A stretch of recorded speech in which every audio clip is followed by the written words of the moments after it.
Ambassador James Mitchell straightened his tie as he walked through the gleaming corridors of the Galactic Council station. The massive space station orbited the neutral world of Nexus Prime, serving as the political heart of the galaxy for over 2 centuries. James had been making this walk for 5 years now, ever since he became Earth's chief representative to the Confederation. The corridors buzzed with activity. Tall, blue-skinned Altarians glided past on their hover platforms, their crystalline eyes reflecting the station's soft lighting. A group of reptilian Krek soldiers marched in formation, their scales clicking against their armor with each step. Insectoid Zephyrians skittered along the walls, their compound eyes tracking every movement around them. James nodded politely to each species he passed. Some ignored him completely. Others gave him looks that ranged from mild amusement to open contempt. After 50 years of human membership in the Confederation, most alien species still viewed humanity as the galaxy's weakest link. The council chamber doors slid open with a soft hiss. James took his assigned seat at the circular table, noting how his chair was slightly smaller than the others.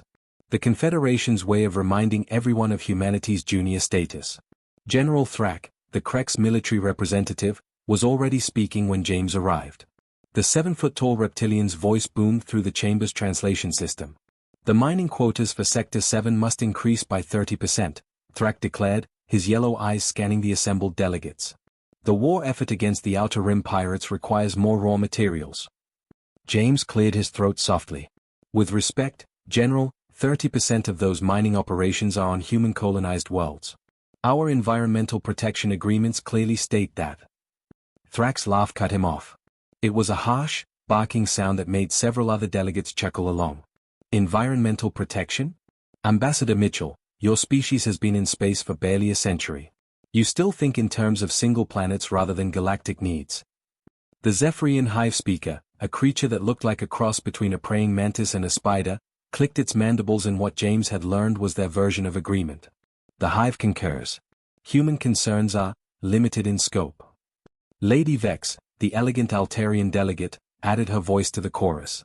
Her words carried the musical quality typical of her species, but the meaning was sharp as a blade.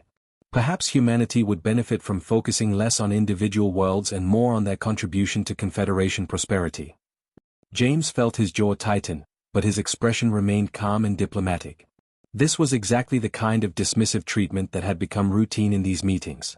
Every proposal from Earth was minimized. Every concern was brushed aside.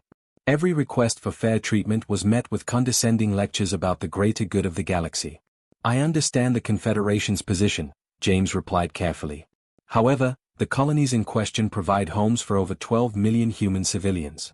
Increasing mining operations by 30% would require relocating entire cities. Then relocate them, Thrak said with a shrug that made his armor plate scrape together. Humans are adaptable. You proved that by surviving your primitive homeworld long enough to reach space. More laughter rippled through the chamber. James noticed that not all the delegates joined in, but none spoke up in humanity's defense either. The peaceful collective of Harmony maintained their usual silence, while the machine intelligence known as the Synthesis simply observed without comment. James opened his tablet and made careful notes of every word, every slight, every casual dismissal of human lives. Back on Earth, Director Sarah Collins and the Terran Defense Council tracked every such incident. They had been doing so for decades. Very well, James said eventually. Earth will review the proposed quota increases and respond within the standard time frame. See that you do, Lady Vex said with a smile that didn't reach her crystalline eyes. The Confederation's patience with human delays grows thin. As the meeting continued, James listened to discussions about trade routes that bypassed human space, military exercises planned near Earth colonies without notification, and resource allocation that consistently favored the older, more established alien civilizations. Each topic reinforced the same message: humanity was tolerated, not respected. When the session finally ended, James gathered his materials and prepared to leave. As he reached the door, General Thrak called out to him.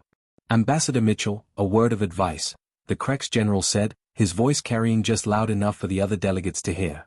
Your species' obsession with fairness and individual rights is admirable in a primitive sort of way. But this is the galaxy, not your little blue world. The strong survive, the weak serve. Earth would do well to remember which category it falls into. James turned back with that same diplomatic smile he had worn for 5 years. Thank you for the advice, General. I'll be sure to pass it along. But as James walked back through the station's corridors, his mind was already composing the encrypted message he would send to Earth. Every insult would be recorded. Every threat would be documented. Every act of casual cruelty would be added to the growing list that Director Collins maintained in the deepest vaults of the Terran Defense Council. The aliens saw James Mitchell as the face of weak, compliant humanity. They had no idea that behind his diplomatic smile and careful words, Earth was watching, learning, and preparing for the day when the charade would finally end. That day was coming sooner than any of them realized. Captain Emma Watson watched the warning lights flash red across her control panel. Research Station Echo 7 had been her home for 3 years, floating in the quiet space between the Kepler and Vega systems. The station housed 43 scientists studying dark matter formations, work that could revolutionize space travel for every species in the galaxy. Now Krek's warships surrounded them like hungry wolves. "This is Captain Watson of Terran Research Station Echo 7, she broadcast on all frequencies. "We are conducting authorized scientific research in neutral space. Please state your intentions." The response came in the harsh, guttural tones of the Krek's language before the translation system kicked in. "Human vessel, you are interfering with military exercises. Evacuate immediately or face consequences." Emma frowned as she checked her navigation systems. "Commander Durex, our station has been registered at these coordinates for over 2 years. We received no notification of military exercises in this sector." Through the viewscreen, she could see the massive Krek's dreadnought positioning its main guns. The ship was 10 times larger than her research station, bristling with weapons designed to crack planetary surfaces. "Evacuation not possible," Commander Durex replied with what sounded like amusement. "Military exercises begin now." The first blast tore through Echo 7's outer hull like paper. Emergency alarms shrieked as atmosphere vented into space. Emma grabbed the communication console as the station shuddered around her. "Mayday, Mayday. This is Research Station Echo 7. We are under attack by Krek's forces. They opened fire without." The second blast hit the reactor core. The transmission cut to static. Back on Earth, Admiral Thomas Clark received the incident report 6 hours later. He stood in the Terran Defense Council's war room, surrounded by screens showing the wreckage that had once been Echo 7. 43 brilliant minds, lost to what the Kreks would undoubtedly call a training accident. "Sir, incoming communication from the Galactic Council," Lieutenant Rebecca Foster announced. The hologram that appeared showed General Thrak, looking appropriately solemn for the cameras. "The Kreks Military Command regrets the unfortunate accident that occurred during routine exercises. We offer our condolences to the human families affected." Thomas clenched his fists as Thrak continued. "In the future, human vessels should monitor military communication channels to avoid such tragic misunderstandings." The transmission ended, leaving Thomas staring at the empty space where the hologram had been. 43 people dead, and the Krek's response was to blame the victims for not listening to radio chatter. "Add it to the list," Thomas ordered quietly. That list had grown considerably in recent months. 3 weeks after Echo 7's destruction, the Zephyrian swarms descended on New Yorkshire, one of humanity's most productive agricultural worlds. The planet fed 12 million people across 3 star systems, its vast wheat fields and orchards carefully maintained by generations of colonists. Governor Patricia Hayes watched helplessly as the insectoid ships landed without warning. Millions of Zephyrian workers poured out, stripping entire fields bare in a matter of hours. They consumed everything organic they encountered, from crops to trees to the carefully cultivated soil bacteria that made farming possible. "This is Governor Hayes of New Yorkshire," she broadcast to the Zephyrian hive ship. "You are violating the Agricultural Protection Treaty of 2387. These are designated food production zones under Confederation law." The response came from the hive speaker, its translated voice carrying no emotion whatsoever. "The hive requires biomass for expansion. Human farming is inefficient. We improve planetary productivity. You're destroying 100 years of agricultural development." Patricia protested. "Incorrect. We convert inefficient human agriculture into efficient hive production. This benefits the Confederation." Within 48 hours, New Yorkshire's fertile plains had become a barren wasteland. The Zephyrians departed with their cargo holds full, leaving behind a dead world and 12 million hungry people who now depended entirely on food imports. The Galactic Council's response was predictably dismissive. The hive speaker claimed the Zephyrians had actually improved the planet by removing inefficient biological systems. General Thrak suggested humans should be grateful for the lesson in proper resource utilization. But it was the Altarians who delivered the most insulting blow of all. Dr. Michael Turner was working late in his laboratory on Luna when every screen in the facility suddenly went black. For 12 terrifying hours, Earth's entire communication network crashed. Satellites went silent. Planetary defense grids shut down. Even basic internet connections failed across the globe. When the systems finally came back online, a message waited in every inbox across Earth's colonies. It was written in flowing Altarian script that translated to, "System evaluation complete. Human technology rated, primitive but functional. Consider upgrading to Altarian standards for optimal performance." They had crashed Earth's entire communication infrastructure as a joke.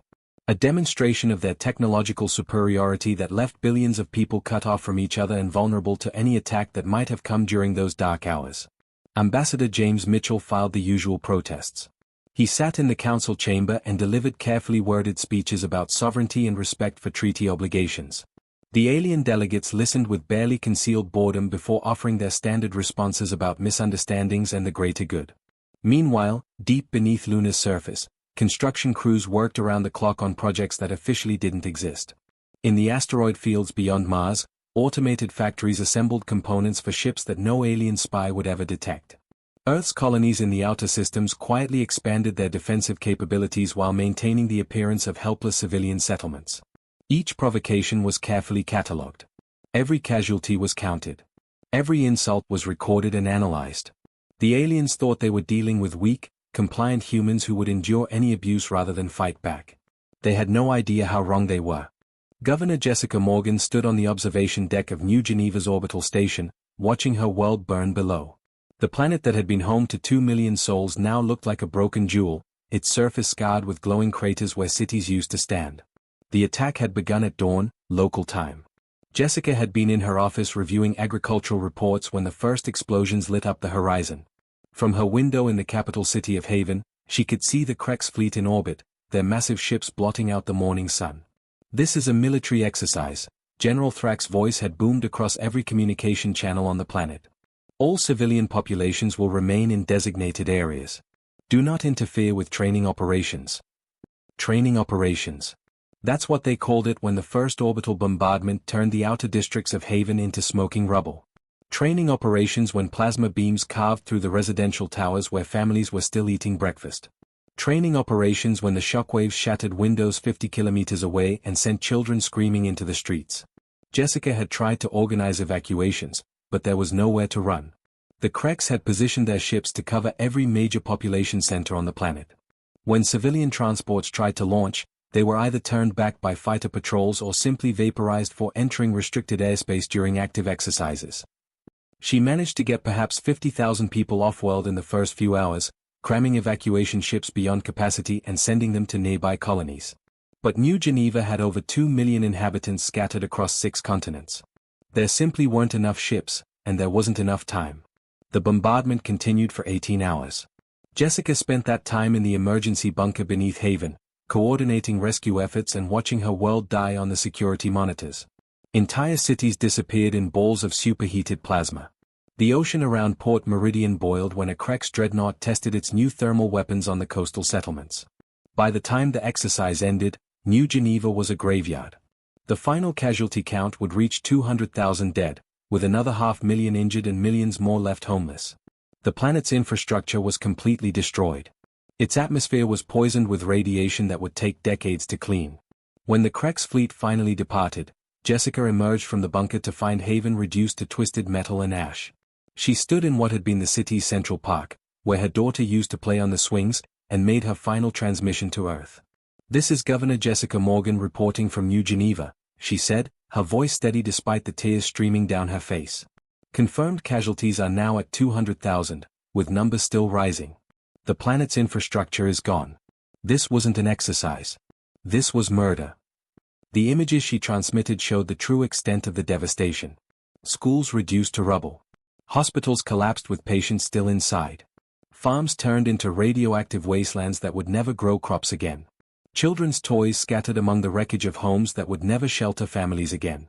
3 days later, the Galactic Council convened an emergency session to discuss the New Geneva incident. Ambassador James Mitchell sat in his usual chair, listening as the alien delegates offered their official responses to the massacre. General Thrak looked appropriately solemn as he addressed the chamber. The Krek's military command regrets the collateral damage that occurred during necessary training operations. However, these exercises are essential for maintaining galactic security against pirate threats in the Outer Rim. The Zephyrian hive speaker clicked its mandibles in what James had learned was their equivalent of a thoughtful nod. The hive calculates that human casualties represent 0.001% of total galactic population. This falls within acceptable parameters for military training. Lady Vex, the elegant Altarian delegate, added her musical voice to the discussion. Perhaps this unfortunate incident will encourage humanity to relocate their settlements away from strategically important worlds. Prevention is superior to reaction. James listened to each word with growing amazement. They were actually justifying the slaughter. 200,000 human beings had been murdered in their homes, and the Council was treating it as a minor inconvenience. Honored delegates, James said when they finally allowed him to speak, New Geneva was clearly marked as a civilian colony under Confederation protection. There was no military presence, no strategic value. The bombardment targeted schools, hospitals, and residential areas. General Thrak waved a clawed hand dismissively. Collateral damage is inevitable in realistic training scenarios. Perhaps humans should construct their settlements with military considerations in mind. You killed children, James said quietly. War orphans are a regrettable but necessary consequence of maintaining galactic peace, the hive speaker replied without emotion. James looked around the chamber at the assembled representatives of galactic civilization. Not one of them showed any real concern for what had happened on New Geneva. A few seemed mildly annoyed that humans were making such a fuss over what they considered acceptable losses. James reached for his communication device and activated a direct channel to Earth. The chamber fell silent as he spoke clearly into the transmitter. Director Collins, this is Ambassador Mitchell. Authorization code Omega-77. Execute Protocol Heracles. Sarah Collins's voice came through crystal clear from Earth. Confirmed, Ambassador. Protocol Heracles is now active. James stood up slowly, his diplomatic composure replaced by something the aliens had never seen from a human before. Cold, calculating anger. Honored delegates, he said in the same polite tone he had used for 5 years, Earth hereby formally withdraws from all Confederation agreements, treaties, and accords. You have 72 hours to remove all military and civilian assets from human-controlled space. The chamber erupted in alien laughter. General Thrak's barking chuckles were loudest of all. Or what, little human? The Krek's general demanded. You'll file another diplomatic protest. James smiled for the first time in years.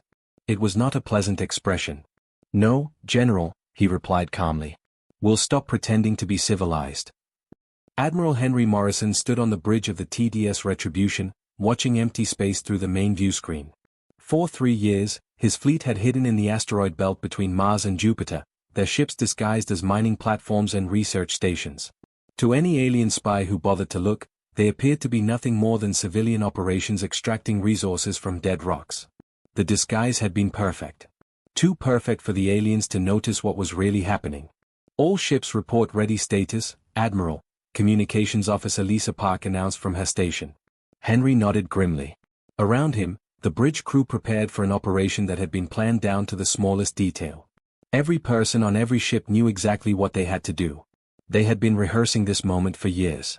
Signal the fleet, Henry ordered. Operation Reckoning begins now. Drop all disguises. The space around the asteroid belt suddenly blazed with light as 200 massive warships powered up their true systems. Holographic projectors shut down, revealing hulls that gleamed with weapons technology decades ahead of anything the aliens possessed. Mining equipment folded away to expose plasma cannons capable of cracking moons. Research labs transformed into launch bays filled with fighter craft that moved faster than alien sensors could track. The TDS Retribution itself was larger than a Krek's dreadnought, its hull bristling with weapons that human engineers had spent 50 years perfecting in secret.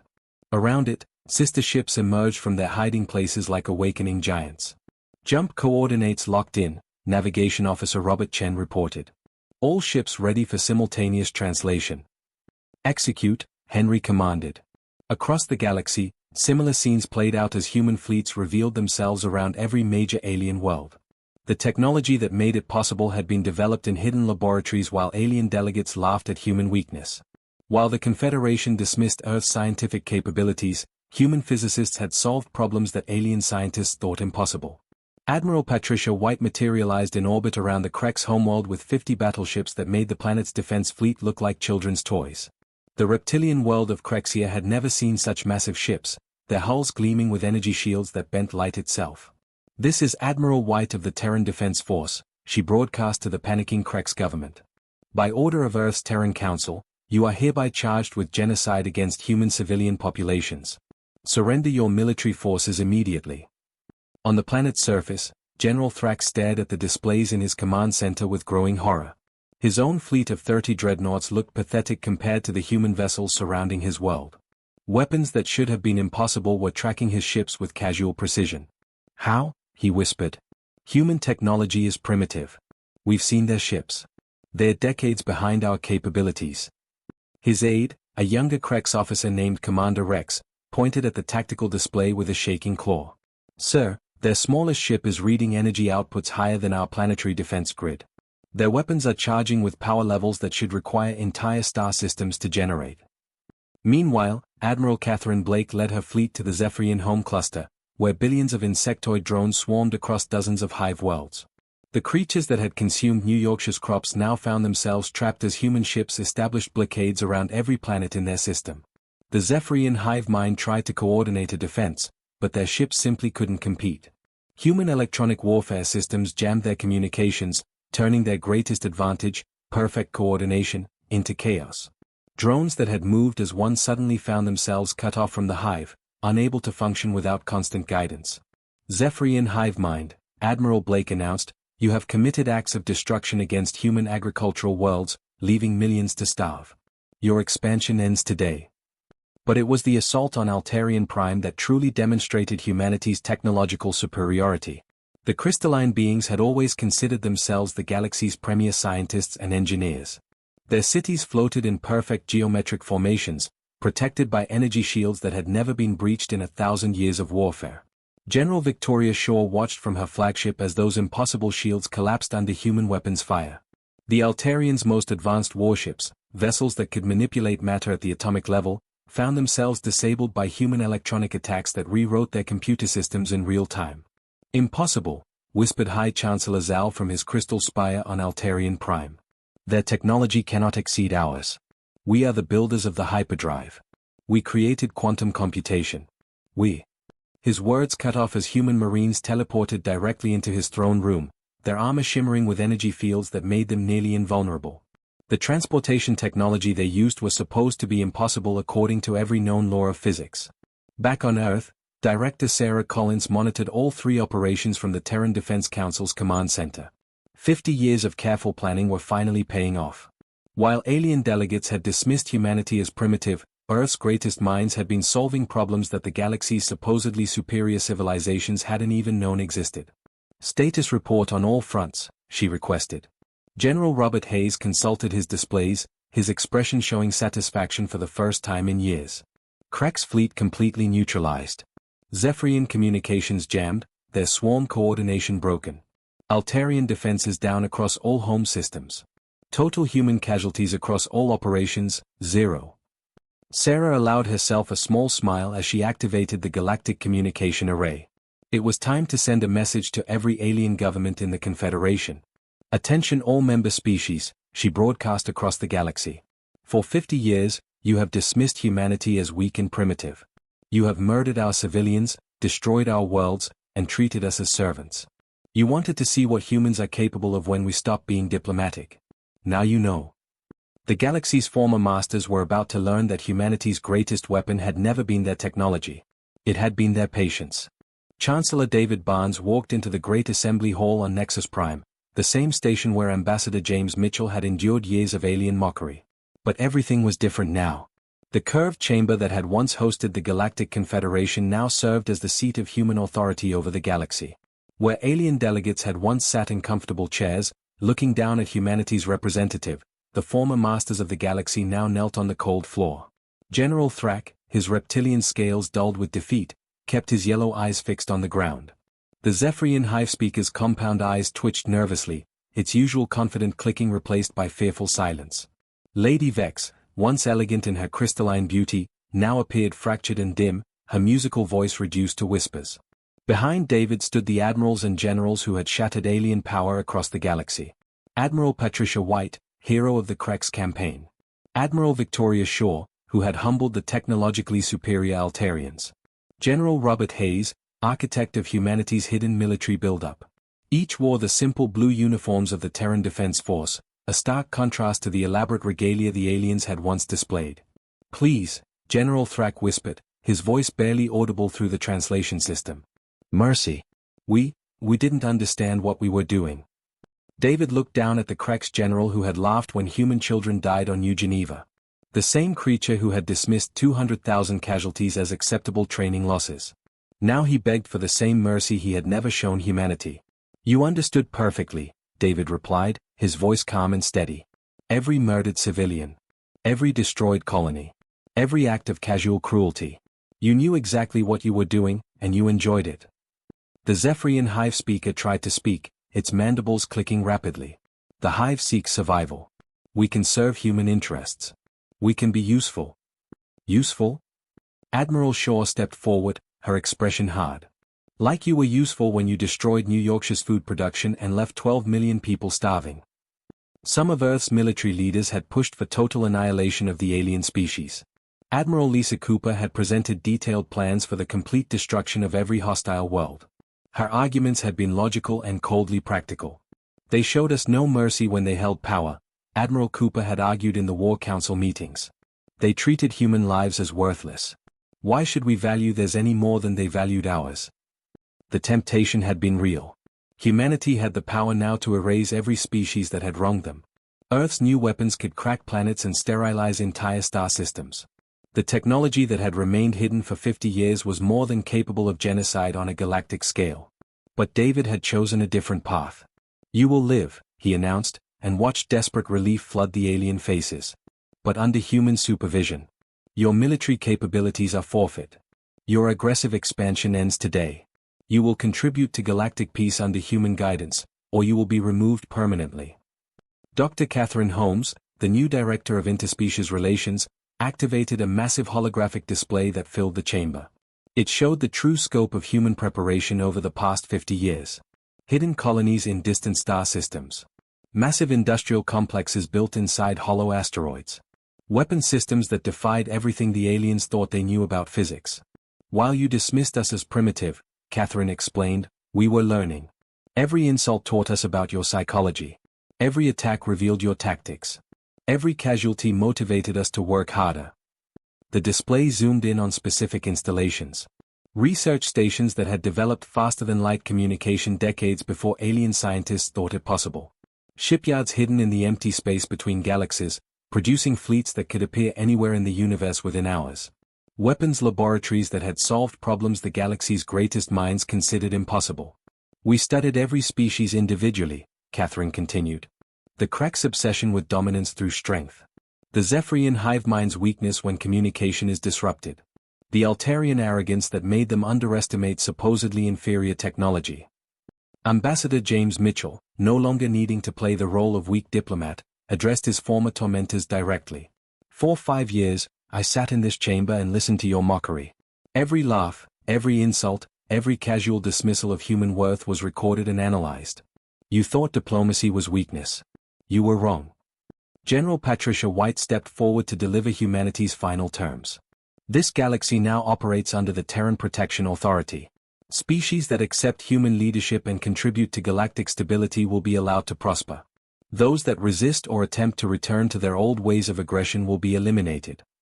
She gestured to the displays showing human fleets positioned around every major alien world. "Our ships will remain in position indefinitely. Not as conquerors, but as guardians. The age of strong species preying on weak ones is over." As the former alien leaders were escorted away to begin their new lives under human oversight, David remained in the chamber with his senior staff. Through the great windows, he could see human ships patrolling the space around Nexus Prime, their hulls gleaming with the technology that had remained hidden for half a century. "Think they'll accept the new order?" Admiral Shaw asked. David nodded slowly. "They have no choice. For the first time in galactic history, the strong are protecting the weak instead of exploiting them.